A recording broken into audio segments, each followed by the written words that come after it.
Assalamualaikum warahmatullahi wabarakatuh. Rabbi zidni ilma warzuqni fahma amin ya rabbal alamin. Allahumma shalli wa sallim ala sayyidina maulana Muhammadin wa ala alihi wa sahbihi asma'in amma ba'du. Jadi khazanah itu banyak. Untuk melawan penyakit itu ketakutan itu bahaya. Karena bisa mengganggu imunitas tubuh. Orang harus percaya diri, harus pede. Meskipun harus hati-hati tapi harus tetap pede. Dengan demikian imunitas tubuh kita terjaga. Jadi ya sudah seperti itu. Semua orang punya cara untuk menjaga diri masing-masing. Kemudian tentang Pak Ahmad Siddiq, saya tahu banyak karena dulu saya masih ingat. Ini sekaligus ijazah pada cucu-cucunya. Kalau sama anaknya tidak berani saya. Sama cucu-cucunya. Saya masih ingat Pak Ahmad Siddiq itu sangat loyal sama yang namanya negara. Kita tahu beliau adalah termasuk orang yang bintang ketika Muktamar Situbondo, ketika NU pertama kali nerima asas tunggal yaitu Pancasila. Kayak apa ulama-ulama kita ya, mulai Mbah Ahmad Siddiq, Mbah Ali Maksum, Gus Dur, Mbah As'ad, semuanya lah, termasuk Mbah Mun, semuanya loyal sama negara sehingga NU menerima asas tunggal. Itu saya masih ingat karena bapak dulu perwakilan dari NU cabang Lasem. Beliau pernah mengundang Mbah Ahmad Siddiq di sini. Zaman itu zaman Pak Dzufar, ikut mengundang ke sini bapak saya. Itu saya menangi beliau ngisi pengajian di hallnya buyut saya, Mbak Umar bin Arabi. Jadi saya ini zuriyahnya Mbak Umar bin Arabi sama dengan keluarganya Ki Hamid Pasuruan. Itu beliau cerita bahwa kemenangan Islam itu tidak harus kita yang menang kangelan. Kadang Allah bikin orang lain yang kangelan, kita yang ikut menang. Jadi dulu kata beliau banyak ulama ketika kita diserang Jepang, saya masih ingat, saya karena pas itu ikut ke Lasem karena saya santri sarang, Mbah Mun ngisi di Lasem, saya ikut di Lasem karena saya masih keluarga.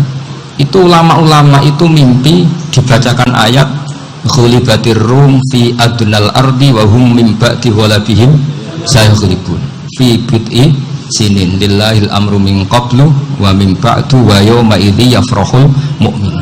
Itu dulu itu ada pertarungan besar antara kerajaan Romawi dan kerajaan Persia. Kita tahu Romawi itu Nasrani. Saya ulang lagi, Nasrani. Nasrani itu percaya adanya Allah, adanya Tuhan, dan percaya adanya kitab samawi. Sementara musuhnya itu Persia, orang yang tidak bertuhan, tidak berdasar kitab samawi. Ketika Persia mengalahkan Romawi, itu orang Islam ikut susah karena terus dibully sama orang-orang kafir Mekah. Orang kafir Mekah adalah orang yang tidak punya kitab samawi. Katanya orang kafir Mekah, iku lo balamu jute duwe kitab jarene di hubungan mbek langit, nyatane perang keok paling kon yo podo. Jadi ada analogi bahwa kalahnya orang Nasrani itu dianggap simbol kekalahan orang yang bertautan atau berhubungan dengan langit. Akhirnya orang Islam susah. Saking susahnya orang Islam sampai Abu Bakar itu tanya, ya Rasulullah, lalu orang Romawi menang itu kapan? Terus ada surat turun fidit isinin, ya kira-kira 3. Abu Bakar pas itu belum alim-alim amat. Jadi ngartikan 3 itu ya 3 betul, sehingga beliau masyhur itu. Cara Jawa totoan itu kimar. Pokoknya nanti Romawi pasti menang 3 tahun lagi. Akhirnya ketika datang itu taruhannya dengan 10 unta. Datang ke Rasulullah, Nabi menjelaskan, loh enggak, bid'u itu mabena salas ilatis itu 3 sampai 9. Kamu jangan bilang 3. Ya sudah, taruhannya ditambah sampai 100 unta. Tapi pembuktiannya enggak 3 tahun tapi nunggu 9 tahun. Sampai jangan tanya, berarti dulu pernah taruhan halal. Zaman sebelum ngaji saya sampai sudah sering taruhan, jadi jangan nyalahkan saya. Nanti itu ada ilmunya, namanya nasah mansukh. Dan taruhannya Abu Bakar tidak kayak sampean, taruhan yang sangat-sangat demi Islam, bukan demi hadun nafsi. Betul, ketika tahun ke-7 orang Islam itu menang. Gila ya, tahun 9 itu umat Islam menang. Menangnya umat Islam mengalahkan musyrik Mekah itu di Badar. Romawi mengalahkan Persia. Gara-gara Romawi mengalahkan Persia itu cara berpikir orang itu rubah. Ternyata langit itu ada, kekuatan langit itu ada. Sehingga meskipun akhirnya orang Kristen bilang ada Trinitas, terus mereka keliru dalam mengartikan Isa, tapi ada sekian nabi yang mereka sebut dan mereka hormati. Ada sekian kesamaan. Sehingga dalam Islam Saya ulang lagi dalam Islam. Andai kan disuruh milih orang komunis sama orang Nasrani, Islam tentu sama-sama kerjasama, milih sama yang Nasrani. Karena ini ahli kitab, kerjasama loh, bukan milih menjadi Nasrani. Nanti kapan salah paham, senangannya terus bully. Itu semangatnya pasti hasad ya. Nah, terus lalu relevansinya dengan Indonesia gimana? Wa yauma idzi yafrahul mu'minun, ketika orang Romawi yang punya kitab samawi mengalahkan Persia yang tidak punya kitab samawi, itu orang Islam ikut bunga, ikut gembira. Itu semua kiai banyak yang mimpi seperti itu. Ini cerita Pak Ahmad Siddiq, saya dengarin itu. Ternyata betul, Jepang itu nggak dikalahkan Indonesia. Jepang, Hiroshima dan Nagasaki dibom oleh apa? Sekutu. Akhirnya Jepang pulang. Pas Jepang pulang, Indonesia merdeka. Itu dulu kiai-kiai sudah nakwil bahwa menangnya Indonesia itu tidak harus mengalahkan penjajah. Pokoknya nanti penjajah ada yang mengalahkan itu. Jadi orang Islam zaman itu tidak bisa mengalahkan Persia. Yang mengalahkan itu Romawi. Tapi orang Islam ikut gembira. Itu sebenarnya wa yauma idzi yafrahul mu'minun binasrillah. Jadi orang itu cara berpikir Quran itu beda. Sehingga saya ini cerita ke cucu-cucu Mbah Siddiq karena ya nasabnya sama sampai saya, karena sama-sama sampai Mbah Sambu. Bedanya keluarga saya lewat Mbah Abdul Azim, kalau yang keluarga sini lewat namanya Mbah Yusuf. Itu saudara sama Mbah Abdul Azim, sama-sama sampai Mbah Sambu. Tapi keinginan saya tentu bukan sekedar silaturahim gagah-gagahan diceluk Gus. Celuk Gus repot. Nak ora alim ra pantes. Nak beling ra pantes. Salam template 1.000 jaluk swarga. Kok mentalan yang 1.000 jaluk. Kamu nginep di hotel 100.000 itu tidak cukup, apalagi untuk bayar apa? Surga. Itu nggak sopan sekali. 1 juta ya nggak bisa itu. 100 juta juga nggak jelas juga. Terus sampai mendingan nggak usah salam template. Malah nggak mungkin masuk surga kalau. Jadi dulu yang namanya zuriyah, sampean tenang saja, nasab sampean tidak kalah dengan kita, karena nanti setelah di kuburan itu gus-gus itu nggak penting. Semua kalau ditanya bapak kamu siapa, jawabannya siapa? Nabi Ibrahim. Sudah parmin parlan hilang semua, sudah aman pokoknya nanti. Karena kalau nanti ditanya malaikat bapak kamu siapa, jawabnya Nabi siapa? Ibrahim. Makanya saya itu pemuja Allah yang serius. Sampean ya pemuja Allah, tapi kan kadang kurang alim. Saya ini pemuja Allah serius. Saya itu kalau ngaji, ya ngaji biasa belajar, itu sering nangis seneng. Misalnya saya baca tadi, Miftahul Jannah la ilaha illallah, luang kunci kok dikasihkan. Kita ini masuk neraka gak pantas, enggak bawa kuncinya kok masuk. Harusnya kita ini masuk surga, kita kan pegang kunci surga, gak pegang kunci neraka. Maka aneh kalau kamu masuk neraka itu aneh. Coba kita pegang kunci surga apa kunci neraka? Tapi ada teman saya suun rokok anu kunci ini karena tidak ada pintunya. Terus saya bilang, kamu kok tahu? Memangnya mau ke sana, kata saya. Saya tidak punya rencana tahun neraka. Karena nanti di antara syafaatnya Quran itu orang kalau mau masuk neraka tidak jadi. Ya nggak apa-apa ya, diatur sendiri. Jadi di antara syafaatnya Quran itu orang nggak jadi masuk neraka. Jadi syafaat itu ada 2, dari neraka diangkat ke surga, dan itu bisa lama itu. Tapi kalau syafaatnya Quran itu yang belum masuk neraka supaya nggak jadi masuk neraka. Karena neraka juga punya aturan, dia juga kena aturan fikih. Jadi betul ini, saya ada bujan. Jadi kena konstitusi apa? Fikih. Sama nak ceritani syafaatnya Quran itu ada orang itu beling itu fasik. Itu dihafal surat Tabarok. Hafal betul. Tabarakalladzi biyadihil mulku wa huwa ala kulli syai'in qadir alladzi khalaqal mauta wal hayata. Pertanyaannya gini, boleh enggak orang menginjek surat Baqarah? Boleh enggak? Enggak.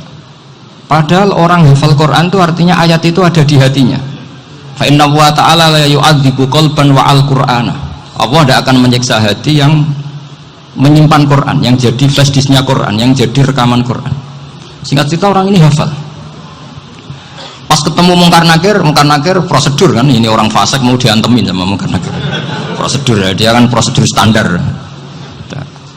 Si surat Tabarok akhirnya menjelma jadi seseorang yang gagah berani, kamu nggak boleh nyiksa orang ini, saya ini kalamullah, kalau kamu nyiksa dia berarti nyiksa saya, kamu berani sama kalamullah? Wah ya tidak berani karena tapi orang itu nakal, harus saya gebukin. Tapi kata Quran tadi, tapi saya di situ pasti kena saya. Oh debat, nggak ada lajnahnya ini, nggak ikut. Kalau Gus Wirjon ikut jadi lajnah. Kalau jadi lajnah pasti kroninan, kalau santrinya dimenangkan nanti. Akhirnya debat. Ya sudah kita ketemu Allah. Akhirnya Mungkar Nakir sama Quran tadi surat Tabarok datang sowan sama Allah. Terus kata Allah, memangnya kenapa Mungkar Nakir? Saya harus nyiksa dia karena dia fasik ya Allah. Memangnya kenapa surat Tabarok? Saya ada di situ. Menurut aturan orang tuh nggak boleh injak Quran. Kalau dia nutuk saya, nutuk Quran, itu harus dikasih tahu fikihnya Mungkar Nakir. Akhirnya Allah ngintikan gini ke surat Tabarok, ya sudah terserah kamu. Kalau terserah kula Gusti, Mungkar Nakir nggak boleh nyentuh orang ini. Ya sudah selamat. Sehingga terus itu sampean baca di termasuk mujizatnya surat Tabarok di tafsir Ibnu Katsir banyak. Karena tadi logikanya malaikat itu juga kena aturan fikih. Sehingga banyak ulama termasuk Said Muhammad ngendikan pertanyaan Mungkar Nakir itu tidak semua orang kena. Kalau semua orang kena, nanti kalau tanya Nabi Muhammad, waman nabiyuka, kacau kan jawabnya. Nabi kamu siapa? Saya ini Nabi. Iya kan? Lah nanti kalau pas ketemu Nabi Ibrahim, waman abuka, jadi repot kan? Makanya ada kiai yang guyon kalau ditanya merebuka, saya ini guru tauhid sembrono. Saya ini ngajar Umul Barohin, kamu tanya merebuka. Masyhur itu keramatnya Imam Malik itu. Ada Ashabu Malik, rajulun min ashabi Malik, beliau ditanya Mungkar Nakir merebuka menabiuka. Imam Malik datang, ini seumur-umurnya itu ngajar tauhid. Kok kamu gede ini gak sopan kamu? Dan kita berharap barokah sampean ngaji nanti itu. Malaikat itu anak sungkane itu. Jadi itu. Dan saya meskipun guyon itu serius. Bedanya orang alim sama ndak itu di situ. Kalau orang alim itu guyon itu masih benar, masih serius. Coba saya bacakan ayatnya. Ala inna auliya Allahi la khaufun alaihim wa lahum yahzanun. Terus lahumul busyra fil hayatid dunya fil akhirah. Artinya kalau Mungkar Nakir dengan penampilan garang gitu, berarti ada ketakutan apa enggak? Ada. Padahal ciri utama walinya Allah tidak ada ketakutan. Makanya itu termasuk dalilnya Sayyid Muhammad, tidak semua orang alami seperti itu karena wali-wali itu la khaufun alaihim wa lahum yahzanun. Wa ana kiai ketemu karena kerja buat tidur wedek. Iku rezeki ora kok pertanyaan itu nek konan santri piye. Lho isen wis kiai dihanjuti Mungkar Nakir. Malu gak kira-kira? Mesti plengane konan santri piye. Nah jawabannya gampang karena pernah ngajar tauhid. Makanya Sayyidina Ali ini ceritanya ada di kitab Nurul Dholam, sama lihat di kitab Nurul Dholam karangannya Syekh Nawawi Banten. Itu Sayyidina Ali itu ya, andekan orang biasa mungkin ya agak-agak hasud, tapi ini wali gak boleh kamu katakan hasud. Dia itu mangkal sama Umar. Orang kok setiap orang pernah dibentak, apa dia berani bentak Mungkar Nakir? Penasaran dia. Bagaimana kerengnya Umar itu berlanjut enggak gitu kira-kira. Akhirnya minta, ya Allah saya minta kasyaf. Ya karena yang minta Sayyidina Ali karena mau wajar dituruti sama kasyaf. Dilihat Sayyidina Umar pas meninggal itu. Jadi hasud itu ya kadang penting asal baik. Loh betul, bahasa Kanjeng Nabi kadang la hasada illa fisnaten. Itu Nabi membahasakan ya hasad. Gus Wirson aja yang nafsirkan ghobtoh itu kan gaya-gayanan sebagai ulama. Aslinya Nabi ngendikan itu la hasada illa fisnaten. Ulama yang ganti itu namanya ghobtoh. Wong Nabi sendiri nyebut hasad loh, kamu tafsiri ghobtoh. Ya hasad ya hasad. Udah ada usah ditawil-tawil pokoknya gitu.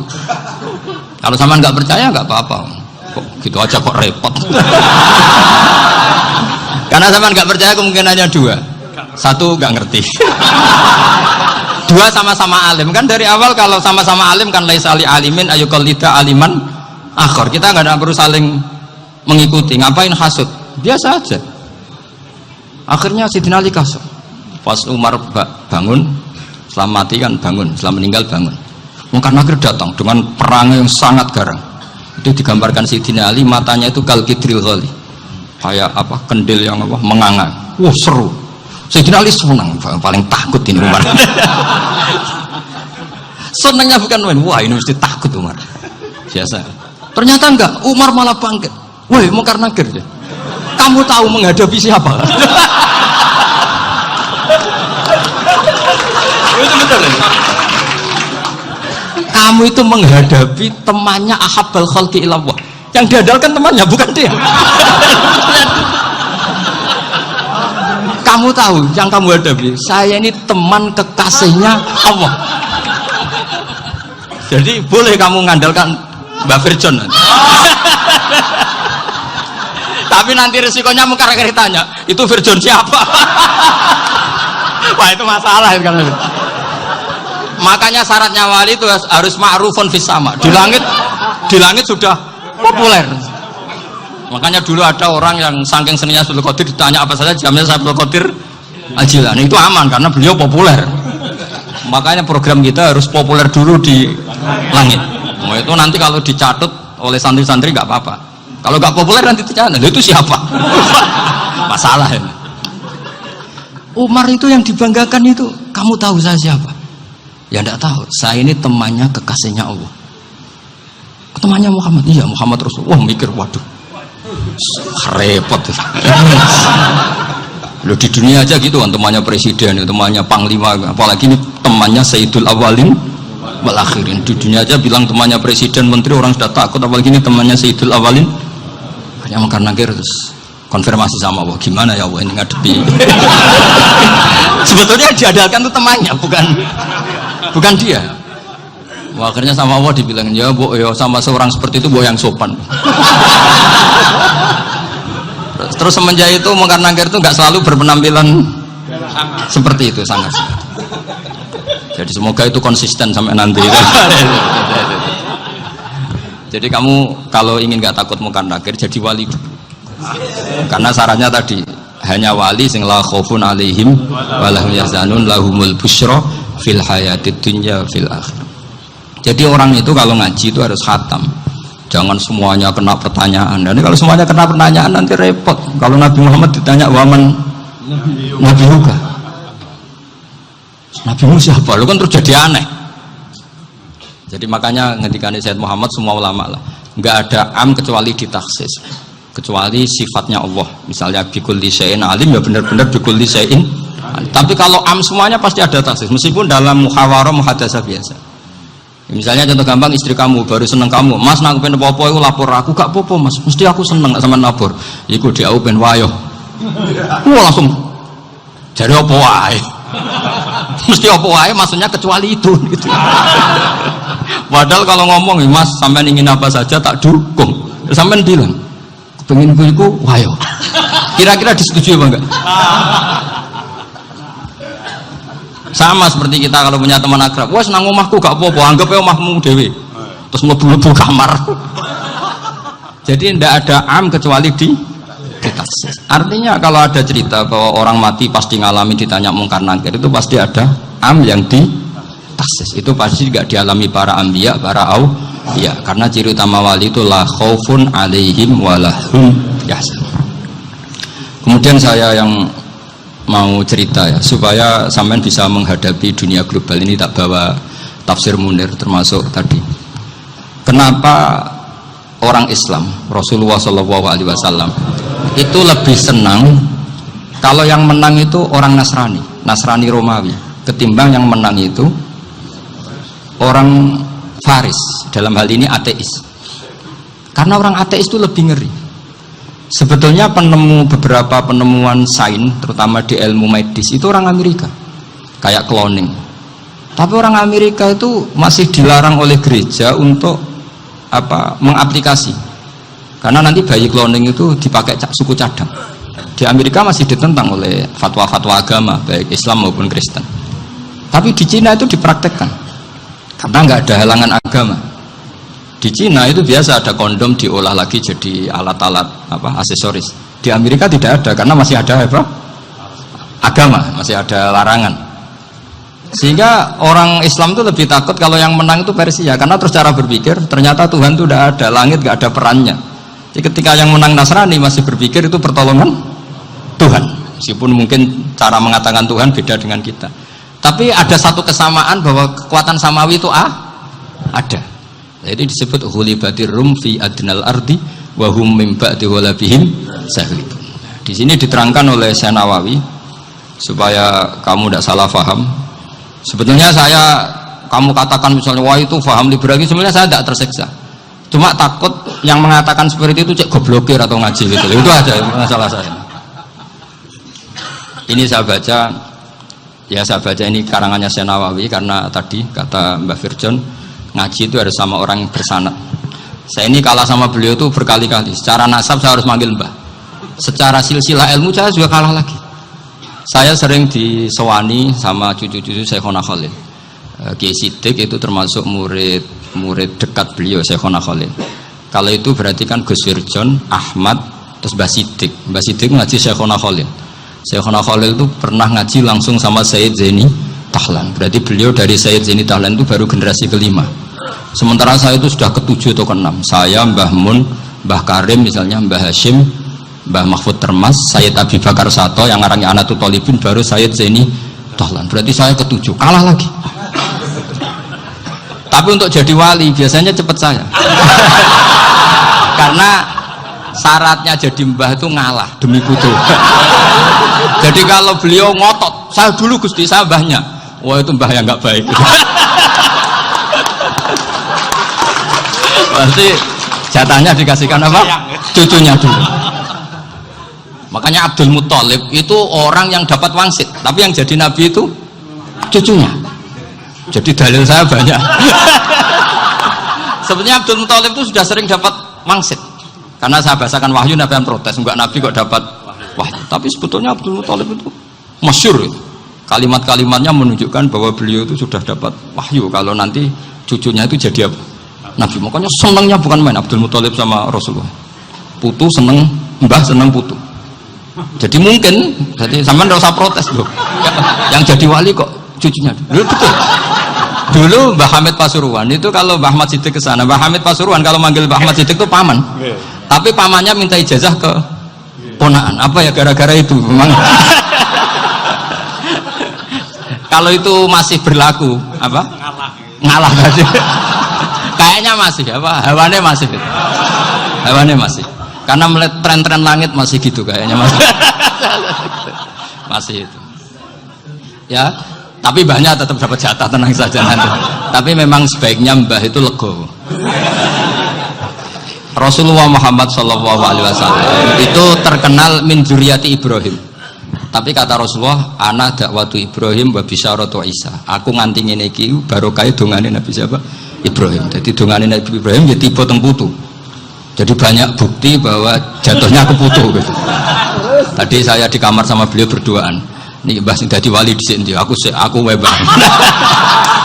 Cocokan tadi. Nah kenapa saya akhir-akhir ini gulirkan daftar wali? Kenapa? Saya ini resah ya, orang sudah ingin dicintai pejabat, dicintai tetangga, dicintai teman. Tapi kadang-kadang orang lupa lagi dicintai Allah. Makanya saya meskipun guyon, tapi ini amdan, bukan sahwan. Supaya orang punya cita-cita lagi jadi wali, ingin dicintai Allah. Kita ini terlalu lama ingin dicintai makhluk, Mbok ya naik kelas sedikit lah. Ingin dicintai Allah Subhanahu wa Ta'ala. Meskipun saya guyon, tapi tadi guyon saya tuh lebih serius ketimbang serius Anda. Karena tak pikir. Saya itu kalau pergi itu seneng ngebis, bukan karena saya tidak punya mobil, tapi saya sering mau butuh itu supaya nggak diganggu. Karena saya itu harus punya waktu sendiri. Kalau bis kan ketemu orang nggak kenal, tapi sekarang ya agak susah, banyak yang kenal. Dan susahnya lagi nggak minta ijazah, minta foto. Repot tuh. Mau dibenci itu umatnya Rasulullah Shallallahu Alaihi Wasallam. Mau disetujui itu sanatnya mana? Kalau ketemu orang alim minta apa? Foto. Itu nggak ada sanatnya. Nggak tahu sih itu mazhab dari mana itu. Ya mazhab milenial yang jelas itu kan. Ini tak baca ya biar dapat, karena ini kenangan saya sama Mbak Ahmad Siddiq. Saya masih ingat betul beliau ngisi kholnya Mbak Abdullah bin Umar, berarti abahnya Mbak Hamid. Karena mbah saya itu Fatimah binti Khalid bin Umar, kalau Mbak Hamid itu Hamid bin Abdullah bin Umar. Itu saya masih ingat betul zaman itu Mbak Hamid setiap khol di Lasem itu rawuh dan saya derek mbah saya karena masih misanan datang ke Lasem. Itu beliau pas itu ngisi sama Mbah Mun. Mbah Mun masih muda, Ki Ahmad Siddiq sepuh senior. Itu beliau cerita bahwa dulu ketika Indonesia dijajah Jepang itu para kiai mimpi dibacakan ayat Ghulibatir Rum fi adnal ardi wa hum min ba'di ghalabihim. Terus ada kiai yang tanya, takwilannya gimana? Ya nanti Jepang pulang bukan karena kita yang mengalahkan, tapi Jepang ada yang mengalahkan sendiri meskipun tidak kita. Kayak dulu Faris tidak dikalahkan Islam tapi dikalahkan Romawi, tapi yang senang umat Islam. Wa yauma idzi yafrahul mu'min. Itu luar biasa ulama-ulama kita. Delalah kejadiannya Indonesia seperti itu. Yaitu kita tidak mengalahkan Jepang, tapi Jepang pulang sendiri karena dikalahkan apa? Sekutu. Ya ini saya baca. Ini tidak usah dicek bacanya benar apa enggak. Sudah aman, apa? Aman. Karena kalau saya salah itu ya sengaja. Artinya ya sengaja saja. Ya biasa maksudnya. Saya kemarin ngisi di Pondok Peloso, di Pondok Al Munawir Jogja. Salah itu ada dua, ada salah memang benar-benar salah. Itu nggak apa-apa, bisa dimakfu. Karena mesti sangke wong goblok salah yang terus itu. Ada salah bawaan ilmu, itu repot tuh dadaninnya. Karena misalnya kita yang biasa belajar qiraah safah wayah sibuhu, mesti diulang lagi wayah sabuhu. Karena qiraahnya Imam Asim itu hasibah yah sabu bi fathis sin. Sementara kita kalau ngaji kitab kulino yahsib. Sehingga kita yang biasa belajar safah itu kalau baca kitab itu kayak orang bingung. Kadang-kadang yang ngaji juga bingung. Gus Pak mau di bulan pilih. Ya tepat-tepatan. Ada yang mengatakan Gus Pak bingung, ada yang mengatakan Gus Pak alim alama. Ya tepat-tepatan nasib tadi. Karena memang ya safah memang seperti itu. Misalnya kufuan itu Imam Asim baca kufuan. Tapi beliau punya murid namanya Syu'bah. Itu kalau baca kuf'an. Makanya kita itu, ini kan khataman Quran ya, jadi saya menyinggung sedikit tentang qiraah safah. Tadi beliau juga sudah tak kasih kitab saya Hifdzuna Liya dan Mushaf. Sama tak ajari latihan safah, memang angel ya. Makanya yang nggak bisa itu wong pinter. Sudah tahu angel ya nggak usah diteruskan kan. Orang menghindari barang angel itu pinter apa goblok? Pinter. Berarti wong goblok pinter. Saya tuh makanya sama orang goblok tuh respect. Jadi orang alim tuh angel apa gampang? Angel. Menghindari barang angel pinter apa goblok? Loh, orang menghindari barang angel pinter apa goblok? Pinter. Berarti wong goblok pinter. Jadi saya sama orang-orang goblok itu respect. Sudah tahu jadi orang alim angel ya barang angel ya harus dihindari. Makanya saya ini insya Allah umatnya Nabi yang termasuk yang terbaik. Amin. Karena mencintai umatnya Nabi termasuk yang goblok. Waduh. Itu tidak gampang itu. Karena tadi sudah tahu ya. Seperti itu loh orang naik panjat pinang itu yang naik karena ingin hadiah. Yang nonton sudah tahu wah licin kok dinaikin mau keplodok ya. Tapi orang sepakat yang nonton juga pinter karena sudah tahu ribet kok. Tukun yang pasar gak kena lah apa mainnya. Sama juga gitu. Ngalim tafsir angel, ngarim fikih angel. Ada karek ngaji ngerekam kan gampang. Itu pinter apa goblok? Pinter. Ya. Makanya kula niku mbok burohno ngono tok. Saya tadi dinasihati Mbak Firjon, muga-muga hati saya selamat. Saya itu meskipun kata orang banyak, muhibbin saya banyak, tapi saya insya Allah tidak riya. Saya itu pakai kitab namanya Tasbidul Fuad, itu karangannya Said Abdul Al-Haddad.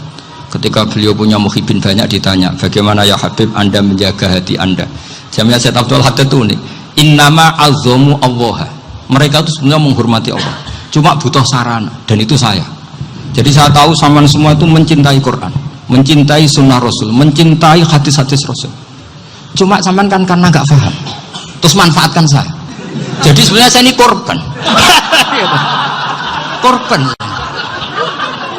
Jadi saya mau riak gimana? Korban kok mau. Bangganya di mana tuh? Coba sampean misalnya ngaji tafsir, belajar sendiri kan susah. Terkibnya susah, maknanya susah. Bahkan beli kitabnya kadang tidak kuat. Untuk jadi alim tafsir itu kan harus beli kitab. Loh, saya sering belajar kitab itu jutaan. Tafsir Tobari, saya pernah beli kitab Fakhrur Razi itu berapa coba? 27 jilid.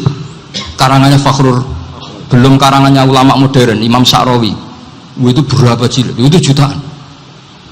Saya kemarin juga dihadiahi kitab Pak Quraish Shihab namanya Faidul Bari fi Syarhil Bukhari.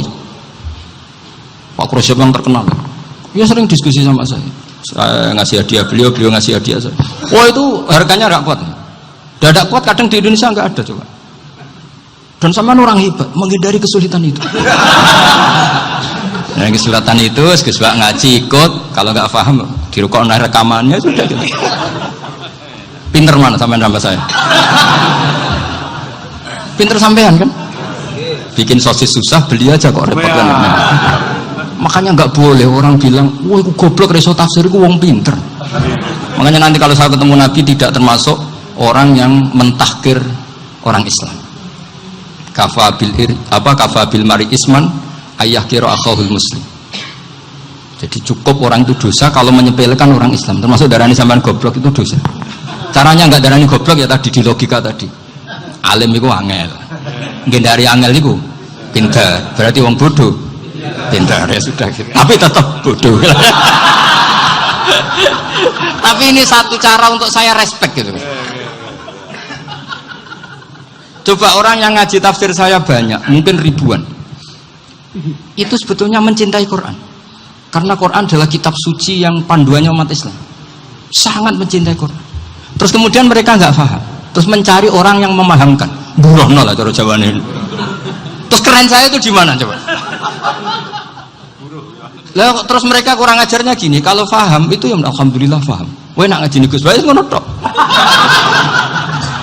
Tapi nek ora paham, ora nyalano akale. Mari Gus Banan nerangno cepet, mulane gak paham. Ora kok nyalano teke sing lelet. Maksud kan masyaallah naudzubillah tenan. Sebetulnya tingkat kurang ajarnya tinggi Gus sebenarnya. Jadi kalau nggak paham itu kadang nggak nyalahno uteke. Kayak mau misalnya, mau mari mikir ra jelas. Padahal misalnya jelas ora mesti paham, bodoh. Paham? Jadi kata Sayyid Abdul Haddad, innama azzamu Allah. Sebenarnya mereka itu sangat menghormati Allah. Makanya kita nggak perlu mengatakan wasilah itu kafir, nggak akan. Karena orang tawasul sama Rasulullah itu ingin dapat ridhonya Allah lewat orang yang dicintai Allah. Kita mencintai wali sebenarnya, wah itu kekasih Allah. Kita mencintai itu karena mencintai Allah. Sama seperti gini, kamu mencintai kangkung apa enggak? Sebenarnya sama sekali enggak. Tapi kamu ingin sehat, ada asupan gizi. Kamu ingin tubuh kamu sehat, butuh asupan gizi. Kemudian kamu makan kangkung. Apa terus kamu cinta kangkung? Kan enggak. Cinta kesehatan kamu sama. Orang yang mencintai saya ingin kepuasan rohani. Saya kan termasuk kiai yang torekonya gampang. Ini swarga, kan akhirnya penggemarnya banyak. Coba kalau kamu neraka. Jadi sebetulnya Anda mencintai kepuasan Anda sendiri. Nah, saya ini korban. Makanya untuk masuk surga cepat saya, korban itu cepat. Da'watul mazlum la turaddu. Laisa bainahu wa bainallah hijab. Jadi saya kalau donga langsung seret langit. Karena mazlum. Saya sinau tafsir itu Pak, sampean bayangkan ada tafsir itu sudah 27 jilid. Sengarang Fakhrul Razi itu bulatnya bukan main. Karena dia ahli filsafat. Bulatnya Masya Allah. Sudah gitu sinau Jalalain kadang dikomen oleh Sawi. Sudah kita percaya Jalalain jebule dibuli Sawi. Percaya Sawi dikandani, "Oh iku Maliki rasa ribet." Sudah gitu sinau Qurtubi, sinau tafsir Tabari itu susahnya. Belinya susah, belajarnya susah. Padahal saya punya keluarga, punya istri, punya anak. Bayangkan kalau istri saya rewel kayak istri sampai. Wah itu. Tapi alhamdulillah enggak. Sama sekali enggak. Allah sudah milihkan, wah ini bahaya kalau punya istri rewel. Imam Sibawai itu kitabnya banyak, tapi yang terbukukan hanya kitab Sibawai. Karena beliau kalau sudah belajar lupa istri. Hanya pas beliau di pasar, kitabnya dibakar semua sama istrinya. Karena dianggap saingannya. Ternyata yang dicerai tidak kitabnya, malah istrinya. Itu Imam siapa? Sibawai. Tapi alhamdulillah kitab saya nggak terbakar, aman. Saya teruskan ya. Jadi untuk menjaga riya dilatih innama azzamu Allah. Sebenarnya mereka itu menghormati. Sehingga wasail-wasail itu sebenarnya nggak pernah jadi subjek pelaku utama enggak. Tetap Allah.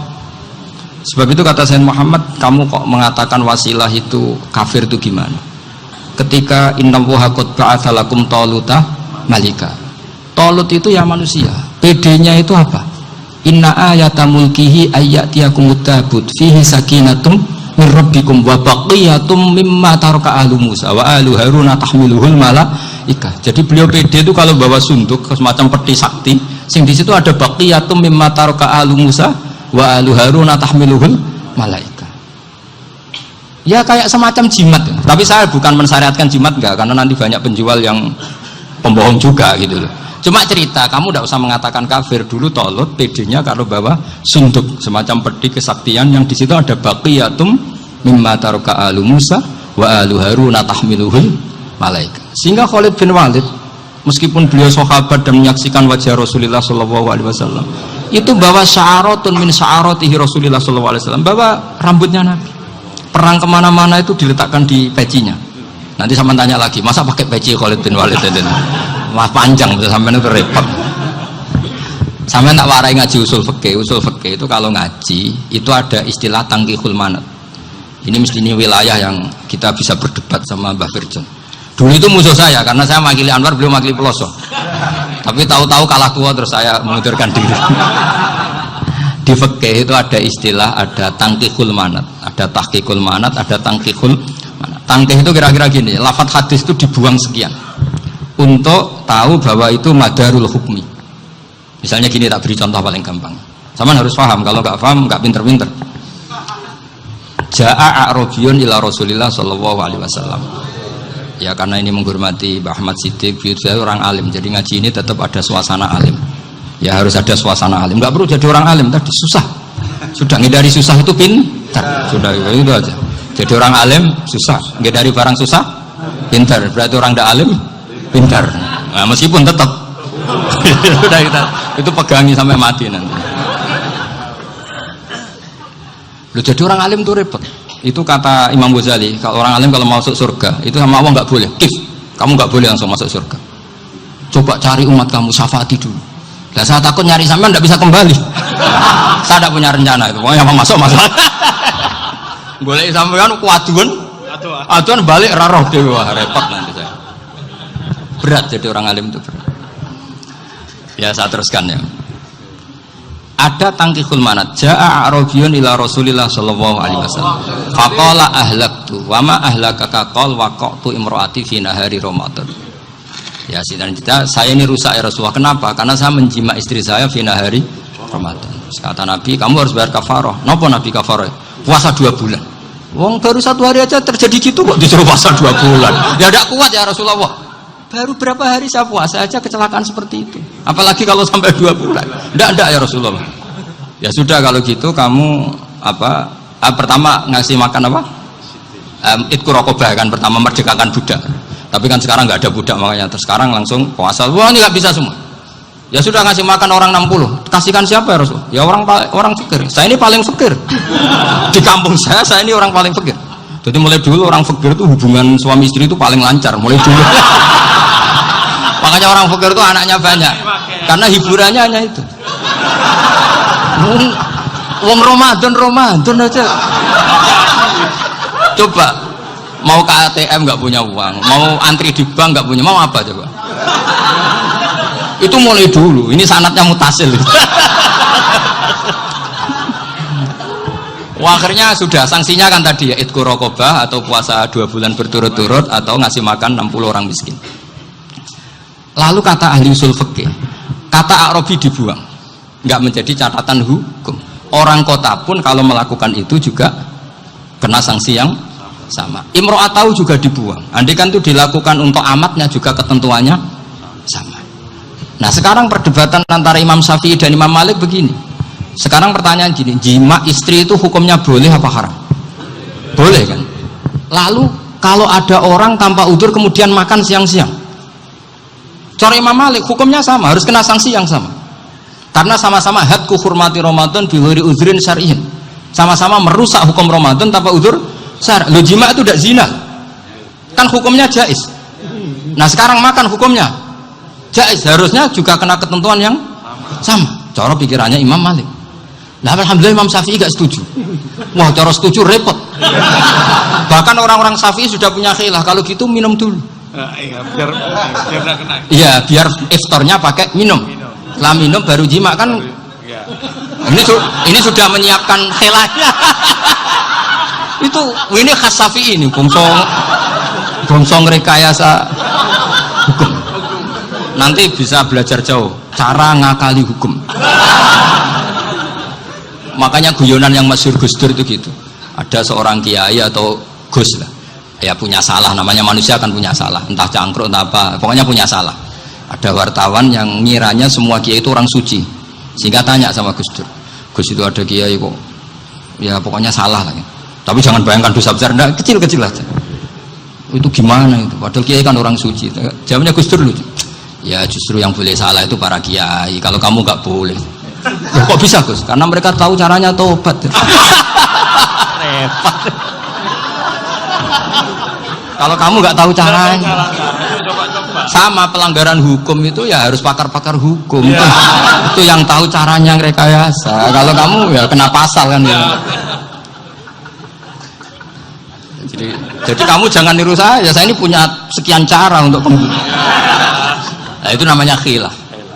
Makanya kata Sayyid Muhammad, kamu tidak usah anti khilah.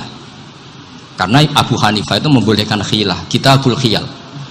Yang penting kamu soleh dulu. Setelah soleh nanti Allah maklumi. Soleh dulu, syaratnya soleh dulu. Kalau tidak soleh jangan. Contohnya gini, ada orang mau puasa lemes sekali, mau makan. Gampang. Kalau langsung makan kan kayak hadku hormati Ramadan biwirudrin sarian. Aku langsung mau jembera sowan Mbah Firjon. Sudah status saya Pak, musafir. Nah, sudah berangkat aja sampai Tuban makan. Nanti kalau nggak jadi ya nggak apa-apa sudah. Kan mulai pergi sudah musafir. Saya tidak tahu nanti malaikat tertarik gebuki nggak tahu. Tapi itu ada khilahnya. Asal soleh. Karena kata Sayyid Muhammad dan semua kitab mengatakan itu. Kalau sama nggak tahu ya kebablasan.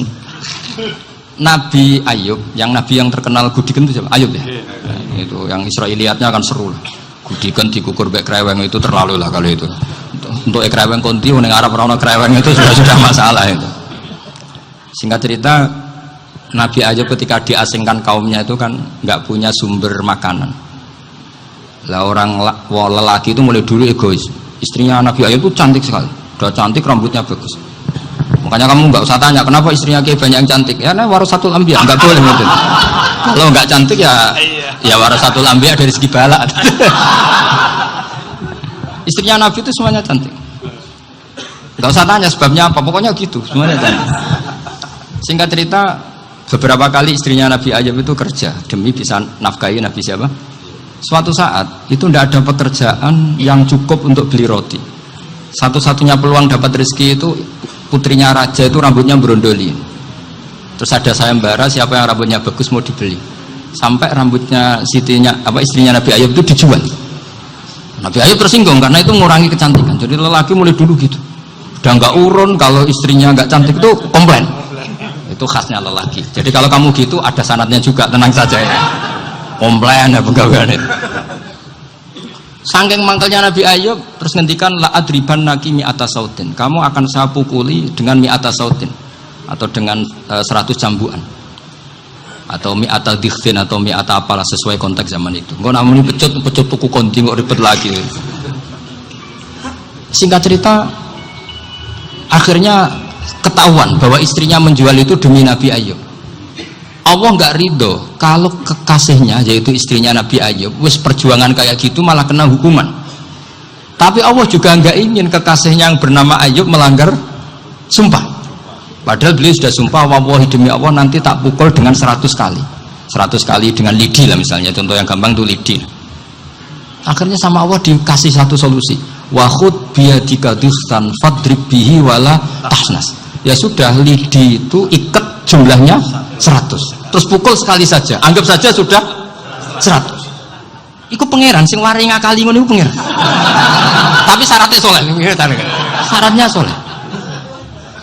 Jadi kalau kamu anti khilaf berarti anti ajarannya Allah di ayat itu. Wa khud biyadika dikhtan fadrib bihi wala tahnas. Itu dulu ada, ini cerita di Ithaf. Ini cerita terakhir. Ini sudah, teman jangan nama sudah. Terus pengumuman tadi yang nggak pernah sepuh ngutang saya itu haram tadi. Karena tadi saya punya kewajiban di rumah yang bisa menggugurkan ya kewajiban yang lebih besar. Lebih besar itu ya tadi bisa pernah guru, pernah sepuh. Yang jelas nggak umur. Umur sampean menang kabeh tuh. Tua-tua serepot itu. Ada raja itu ganteng kaya, senengane nikah perawan cantik. Oh, itu semua kampung mesti kenal. Mungkin digilir atau gimana pokoknya. Suatu saat ada pemuda suka sama perempuan yang di kampungnya, cantik sekali. Kemudian pemuda ini ternyata pekerja di kerajaan itu. Tiap hari ditanya, oh itu yang di kamu yang cantik siapa? Mau saya nikahin gini. Wah bahaya ini, saingannya raja. Jadi yang dibidik pemuda tadi itu saingannya. Si raja ini orang yang namanya raja kan gengsinya tinggi. Kaifatang kihuha wa qad ra'aitu qad qabbalaha rajulun. Kok mbok nikah piye? Saya itu pernah melihat dicium lelaki. Wah, gak mau. Gak gelem wis kadung ditambung lan wa qad qabbalaha rajulun. Saya pernah melihat sendiri qabbalaha rajulun, dicium oleh lelaki. Wah, sudah gak minat raja langsung gak keren. Suatu saat pemuda tadi nikahi perempuan itu. Rajanya marah-marah. Kamu lelaki gak punya harga diri gini. Gak punya selera, gak punya harga diri, sudah pernah dicium orang kok tetap dinikah. Terus bilang ke raja, ta'rif manir rajul, lelaki itu siapa? Abuha. Kamu tahu lelaki itu siapa? Sopo? Abuha. Bapaknya. Saya kan hanya bilang rajulun. Pernah dicium lelaki. Lah pikirannya raja lelaki kue-kue ngene iki. Tapi butuhnya kan mau rojo ben gak sido itu aja tuh. Baru kayak digulirkan gitu, wakot kebalah rojulun. Wah nggak mau. Setelah itu suatu saat pegawainya tadi nih kayak perempuan. Kamu nggak punya harga diri gini. Kamu tahu mandir rojul apa abu? Wah nak ngono aku gak apa-apa. Lah monggo saat ini bojo kula. Orang terima diambung macam-macam. Lah itu namanya khilah. Apa? Khilah. Kalau di Balawa disebut tauriyah atau apa. Tapi saya tidak ngajari sampean seperti itu. Sudah pinter sebelum saya ajarin. Bangsa ngakali kan sudah pinter. Ya ini terakhir tak baca Arabnya saja nanti. Bismillahirrahmanirrahim. Biar dapat barokahnya Syekh Nawawi juga barokahnya guru-guru. Bismillahirrahmanirrahim. Wasababu nuzuli hadil ayati annahu kana baina farisa war rumi qitalun wa kana al musyrikuna yawadduna antaghliba farisu ar-ruma li anna farisa kanu majusiyan ummiyin wal muslimuna yawadduna ghalabatar rum ala faris li kaunihim ahla kitabin. Jadi zaman dulu orang Islam lebih senang kalau yang menang itu orang Nasrani. Kalau bandingannya ateis, karena bagaimanapun percaya kekuatan langit. Sementara orang ateis sama sekali tidak percaya kekuatan. Apapun bedanya kita dengan Nasrani itu ada kesamaan, yaitu percaya adanya kekuatan langit. Sehingga ketika orang Romawi kalah itu orang Islam ikut susah. Paham ya? Makanya ini tak baca biar sampean enggak macam-macam pikirannya. Faba'atha Kisra saat terusnya, ya pokoknya seperti itu. Akhirnya Rasulullah SAW berdoa lebih senang yang menang itu Rom karena ahli kitab.